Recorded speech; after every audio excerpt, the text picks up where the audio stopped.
Avtomobilingizda qulaylik yaratadigan 5 ta narsa. Birinchisi shinalar bosimini tekshiruvchi manometr. Hozirgi kunda yangi avtomobillarda bu qurilma mavjud, ammo eski rusumdagi avtomashina egalari ham o'zlari uchun o'rnatib olishsa, bosimni doimiy ravishda qo'lda tekshirish qiyinchiligidan xalos bo'lishadi. Ikkinchisi orqa va oldi ko'rish kameralari. Orqa kamera yordamida haydovchi orqaga harakatlanishda ortidagi to'siq va odamlarni aniq ko'ra oladi. Parkovka jarayoni yengillashib, to'qnashuv xavfi kamayadi. Ushbu kameralar haydovchiga keng ko'rish burchagini taqdim etib, avtohalokatlarning oldini olishga xizmat qiladi.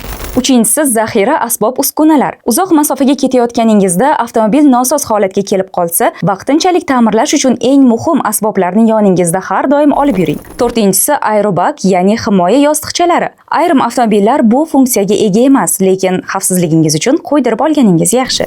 Beshinchisi navigator. Navigator manzildan manzilgacha eng qisqa va qulay yo'lni ko'rsatadi. Adashib qolish ehtimoli yo'q. Qolaversa, tirbandliklar haqida ham ma'lumot beradi. Ushbu foydali qurilmalar avtomobilingiz boshqaruvini qulayroq va xavfsizroq qiladi. Video foydali bo'lgan bo'lsa, do'stlaringizga ham yuborib qo'ying.